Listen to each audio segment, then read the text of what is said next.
She had no home, no bed, no food. He had mansions, drivers, and dreams worth billions.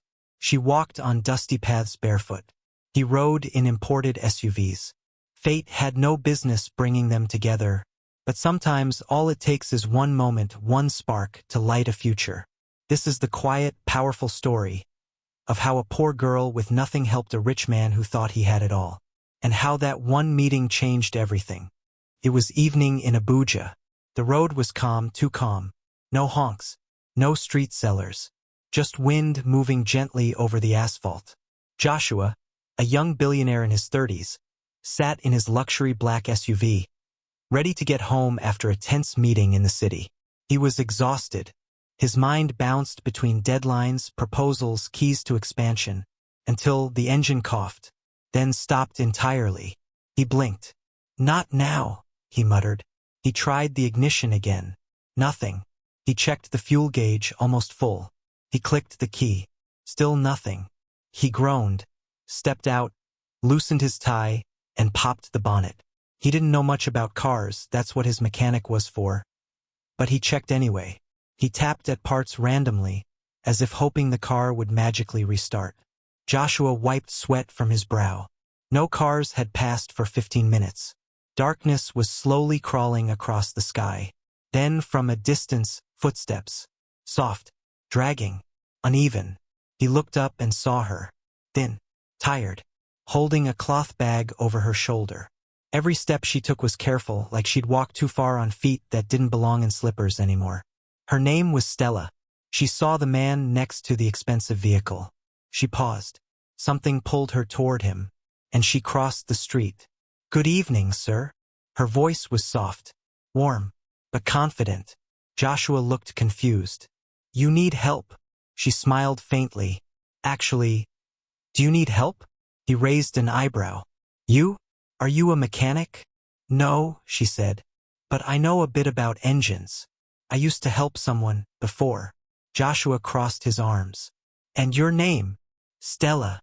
He wanted to send her away, but something in her eyes, honest, steady, made him pause. He stepped aside. "Go ahead." Stella laid her bag down gently. She reached into the engine space, checked the battery terminals, ignored what didn't matter. Then she found it. One loose wire, small but critical. She clicked it into place, then turned to him. "Try it now." Joshua rolled his eyes internally, but obeyed. He turned the key, and the engine roared back to life, smooth and clear like it never had a problem. He stepped out fast and bent over the engine with eyes wide. "What did you do?" "Just a loose wire." He stared at her. This girl, in second-hand clothes and cracked slippers, had done what a technician might have charged him 10,000 naira to figure out. Joshua went into the back seat and pulled a bundle of cash out of a wallet. He handed it to her. "Take this. You earned it." Stella took a small step back. "I didn't fix your car for money," she said, gently but firmly. He stared in disbelief. "You don't want it?" "No, sir. Not everything has a price." Joshua watched her like she was a puzzle. He'd given handouts to politicians, investors, artists. All of them took. Few even said thank you. But this girl? She saw value in something else. Joshua reached into his wallet again. This time, he pulled out a white business card with gold lettering. His name, his company, his number, his address. He stretched it to her. "Come to my office tomorrow. Ask for me directly." She hesitated, then took it. Carefully. "I will." He nodded once, then drove off into the fading road. As he glanced back through the mirror, he saw her holding that card as though it were a passport to another world. And maybe it was. Stella returned to her little shelter. Wooden beams, one curtain, and an old mat on the floor. She pulled out the card and stared at the letters again. Joshua Petroleum Ltd. Mr. Joshua Adewale. She whispered the words with reverence. She reached under her bag's flap and removed the last scraps of bread she'd saved from yesterday. Dry, dusty. Still, she ate slowly. She could have taken the money, bought food, found a room for a night. But something told her, what you gave today was bigger than what you would have gotten. She whispered, "I'll go." The night passed slowly. Stella didn't sleep much. Every time she closed her eyes, she saw the glittering words on that card again. Mr. Joshua Adewale. Joshwick Petroleum. Morning came. Fast, noisy. She bathed quickly in the corner by the open drain behind the mechanic shop, using cold water in a yellow paint bucket. She shook her hands dry and reached for her one neat dress, ironed yesterday, by placing it carefully under her mat while she slept on it. She fixed the strap of her bag, placed the card inside, and whispered again under her breath, "Act normal. Act brave." Then she walked. Joshwick Petroleum looked more intimidating in daylight. The glass windows reflected sky. Security cameras buzzed. Cars moved in and out like they had special permission. As she approached the gate, two well-fed security guards leaned against the fence. They saw her approaching and scoffed immediately. The first guard laughed. "Are you here to beg or to cry?" She held her ground. "I came to see Mr. Joshua," she said quietly, holding up the card. Now they laughed louder. "The boss?" the second one said mockingly. "Madam, do you know how many beggars claim that every week?" Stella's face flushed. Pedestrians passing by began to stare. Her fingers squeezed the card tighter. "I am not lying," she said, voice trembling. The guards weren't listening, but someone else was watching. Joshua stood by the third-floor window, sipping warm espresso while going over the day's meetings. Then, in the corner of his eye, he saw her. Same bag, same sandals, same strength. His heart jumped somehow. Without a word, he placed his cup down and rushed out. He didn't wait for the elevator. He ran down 3 floors, shoes slapping against the staircase. The guards were still laughing at Stella when the front door burst open. Joshua stormed out, face serious. "Let her in," he said. The laughter died instantly. "Yes, sir?" the first guard stuttered. Joshua pointed again. "I said let her in. She's my guest."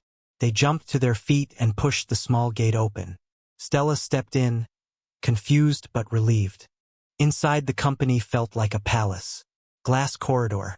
Tile floors so clean they reflected the ceiling. Men in suits walked fast, carrying files, giving clipped greetings. "Good morning, sir." Joshua nodded graciously as he led her. Stella held her bag tighter. Her eyes darted around, absorbing everything.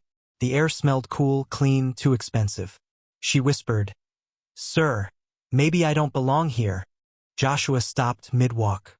"Nobody belongs anywhere until life opens the door," he said softly. "And today, it's open for you." They stepped into his office. It was huge, polished wood, floor-to-ceiling windows, furniture that looked like it belonged in another country. He gestured for her to sit. She did, cautiously, on the edge of the chair. He poured 2 glasses of water. "What's your story?" he asked. Stella hesitated, then opened up. "I don't have parents. I grew up at Foundation Home Orphanage in McCourty. When I turned 18, they said I was too old to stay." She looked down. "Since then, I've just been finding my way." Joshua nodded attentively. "Education? I finished secondary school.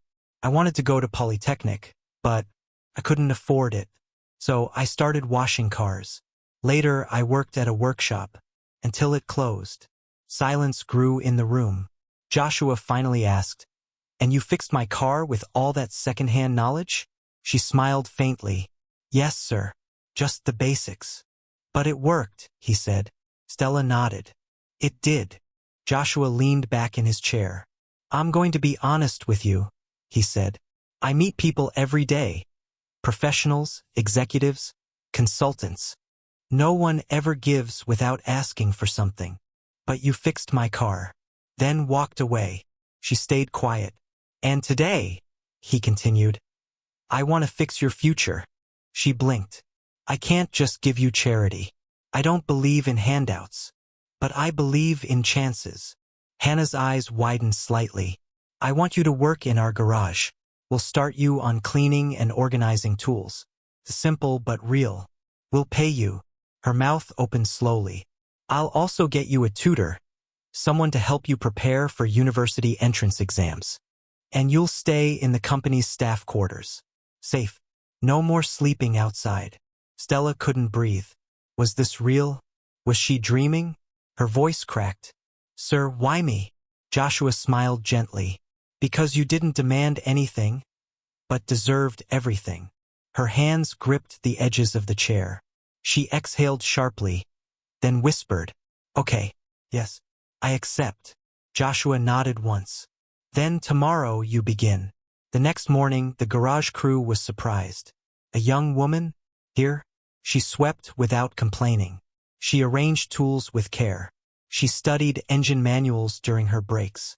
When her tutor arrived that evening, she sat like a child in Sunday school. Alert, focused. Her lessons began. Topics she hadn't seen in years. But her eyes stayed locked on every word. The more time passed, the more everyone saw. Stella wasn't there to play. She wasn't pretending. In the mornings, she arrived first. In the evenings, she left last. There was no task too small. No stain too hard.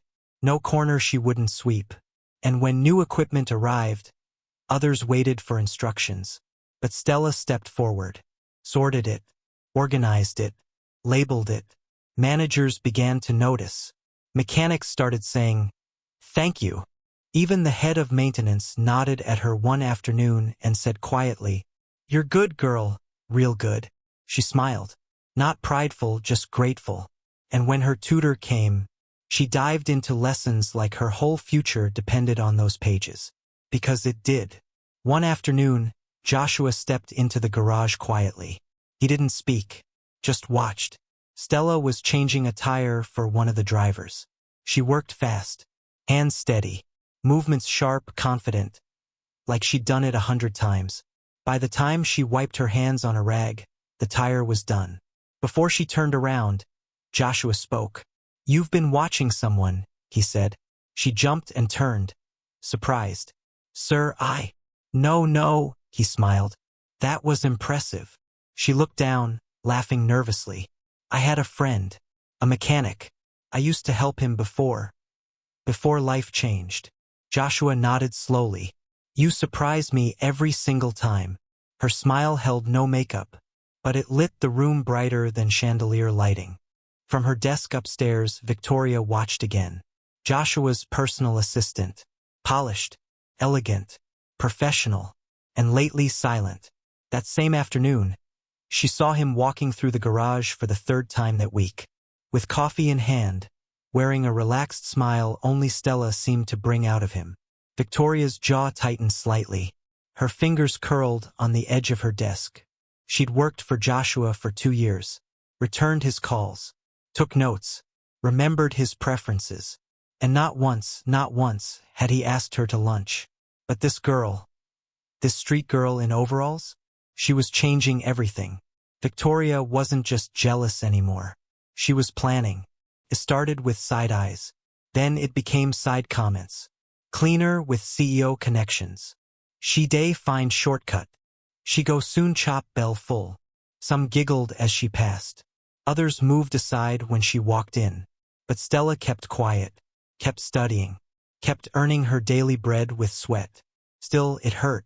And every night, lying in her small aluminum staff quarters, she stared at her lesson books, trying to shut out the voices outside and the ones creeping inside her mind. One Tuesday morning, dressed in powder blue chiffon, Victoria knocked on Joshua's office. Sir, come in, Victoria. She shut the door behind her and spoke slowly. I didn't want to say anything, she began, sitting. Joshua looked up, waiting. It's about Stella. His eyes narrowed slightly. She leaned in. These girls, sir, from the street, they know how to look soft, but they're not. She may seem helpful now, even humble, but her type? They always come with hidden plans. Joshua didn't interrupt. She's using you, Victoria whispered. Maybe for money, or something deeper. Silence. Long, heavy, unshaken silence. Then Joshua said one thing. Thank you, Victoria. That'll be all. She stood, smiled tightly, and walked out, unaware he hadn't believed a single word. Later that week, Joshua met with his 3 senior business partners, men with decades of power and success. They finished reviewing forecasts. Then one of them leaned in.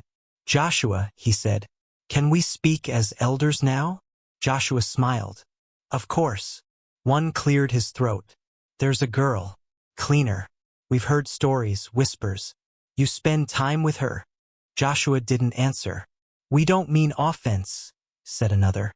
"But you are becoming a face of this brand. Africa is watching, and people talk." The third folded his hands. "Please be careful. People never accept kindness without adding scandal to it." Still, Joshua said quietly, "She's just a woman trying to survive, and she deserves every chance I give her." They nodded politely, but their eyes stayed worried. Stella could feel every invisible stare, every half-joke with her name inside, every hello with sharpness underneath. She tried to stay strong, but her spirit felt cracked. She missed walking unknown, simple, free. Now even her silence was judged. Late one night, she sat on her mattress gathering her books. Her hands were shaking. She whispered, "I came here to grow, not to drown in shame." No one saw her tears fall onto the page. And when she zipped her bag closed, she didn't sleep. She just waited for sunrise. That night, while the company lights faded and laughter cooled into silence, Stella folded one dress, then another, placed her shoes gently in a plastic bag, set her lesson books carefully at the top. She zipped the bag slowly, as if closing a door in her soul. She looked around the small staff room one last time, the metal frame bed, the plastic chair, the wall where she stuck her quotes. She whispered, "Thank you, but I don't belong here anymore."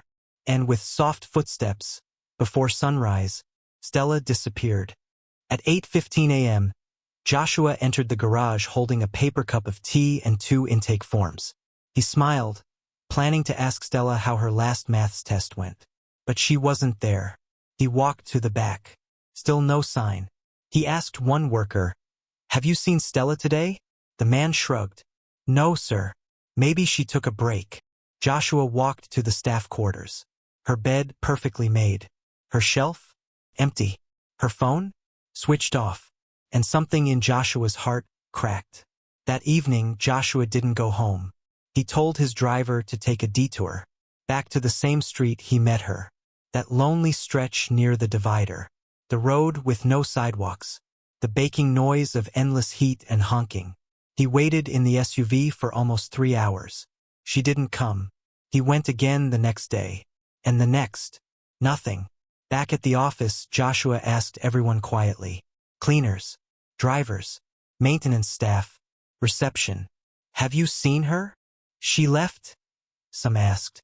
No one knew anything for certain, but everyone acted like they had expected it.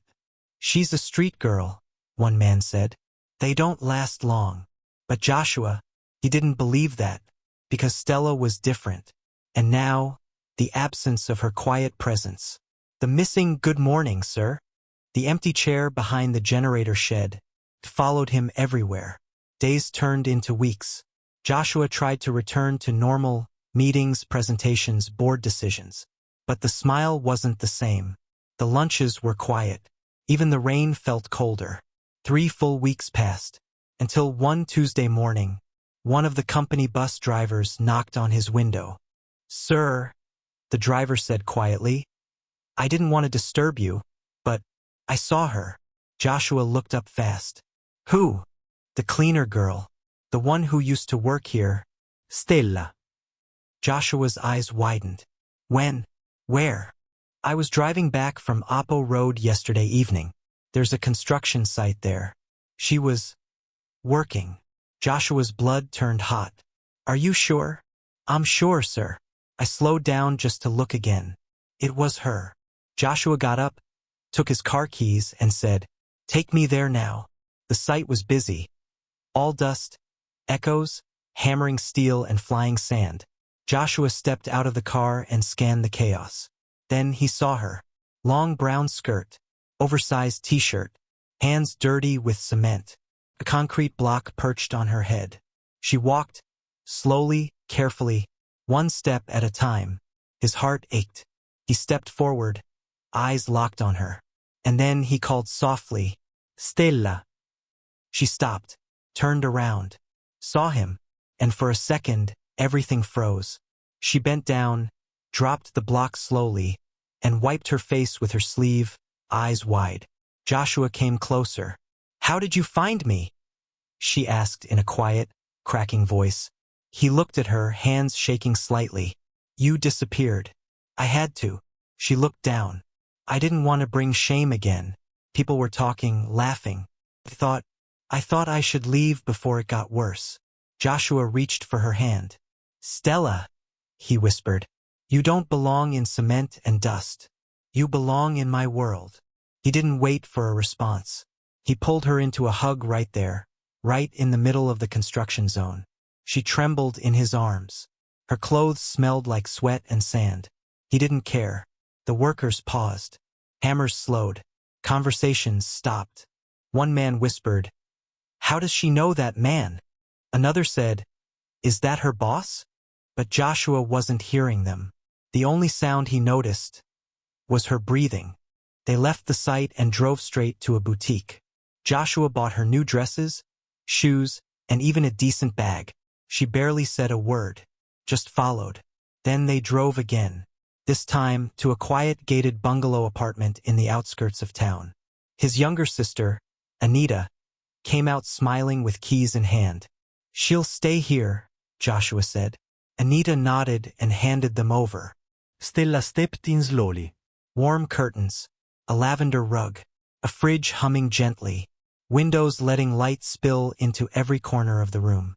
She turned to him slowly. "Why are you doing all this?" Joshua stepped in gently and replied, "You're not going back to cleaning tires or carrying blocks. I've already arranged a space for you, your own business. You'll oversee it while continuing school." Stella blinked through glassy eyes. She covered her mouth with her hand. A girl who once slept behind a shop now had a chance to walk into something bright. This time, she wasn't walking away. 1 year later, a calm morning, no rain or traffic, clear sidewalks, clear skies.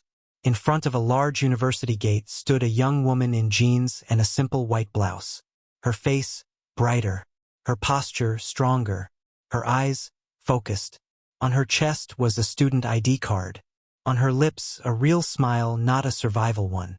Stella had just finished her morning class, mechanical engineering. She held her lecture notes tightly in hand. Behind her, the red and white signage read clearly, Department of Mechanical and Energy Systems. She turned just in time to see a familiar black SUV pull up near the gate, and her heart smiled. Joshua stepped out of the car, sunglasses in one hand, smile in the other. She walked towards him. "Good afternoon, Joshua," she said with ease. "How was class today?" he asked, holding open the car door. "It was great. Today, I fixed a small engine in the lab and—" She paused with a small grin. "It actually worked." Joshua gave a proud nod. "I told you. You've always had something magical in those hands." They got in the car, drove off quietly through the quiet hilly roads near the university. And for a while, neither said a word. But silence this time wasn't awkward. It was peaceful. Later that evening, Joshua turned off onto a private road. They pulled up beside the ocean, waves rising and falling like slow breathing, the smell of salt and the wind gently tugging at their clothes. They stood quietly, watching the sea. "So," Joshua finally said, "it's been a year." Stella nodded. He looked at her, not as a helper seeing a girl rise, but as something deeper, something more personal. "You've changed," he said softly. "I know," she whispered back. "You helped me bloom." He stepped closer, stared into her eyes. "I didn't just help because I felt sympathy," he said. "I helped because, from the day you touched that broken wire, something about you connected something in me too." Stella didn't know what to say. Tears welled in her eyes. Joshua breathed in slowly. "This past year, with you in my life, has been one of peace, of purpose, of something more than just work." He paused. then said quietly, "I want more with you, if you'll let me." Stella's lips parted slowly, eyes wide from emotion, not surprise. "But I'm nobody, Joshua," she said, voice fragile with disbelief. Joshua stepped forward and took her hand. "You're everything, Stella. You see engines, but you fix hearts. You came from nothing, but carry value most people will never understand." Then he reached into his pocket. A small blue box. He dropped to one knee. The sound of waves hushed into the background. "Stella," he said, "would you let me be the man who walks beside you for every next step from here?" She covered her mouth with both hands. Tears fell. Joy bloomed. And with a shaky voice, she said, "Yes, Joshua, I will." Their story became a quiet legend in that city. Not for its big news headlines, but for the hearts it healed behind the scenes. The rich man who saw more than clothes. The girl who showed up when others would have walked past. From sleeping on concrete to sleeping peacefully in a home with bookshelves and sunshine. From being laughed at by guards to running her own small mechanical repair business called Stellatech, funded and built by the very man she once helped. She fixed his car, but he rebuilt her entire future. This story holds a truth many people in this world forget. Not everyone on the street is lazy. Not every girl asking for a little help is a liability. Some hearts are just waiting for one person to believe in them. And when someone does, they bloom in the most powerful, unstoppable way. What did this story teach you? Was it when Stella turned down the money? Or when Joshua fought the gossip and helped anyway? Was it the scene where she carried concrete blocks, but still had dignity? Let us know in the comments. Your words might be someone else's healing today. Tell your story. Share this one with someone who needs hope. A new African emotional story will drop very soon, so make sure you like, subscribe, hit the notification bell. Till next time, stay kind, stay patient, and never forget, sometimes the help you give to fix someone's hour might fix your own lifetime.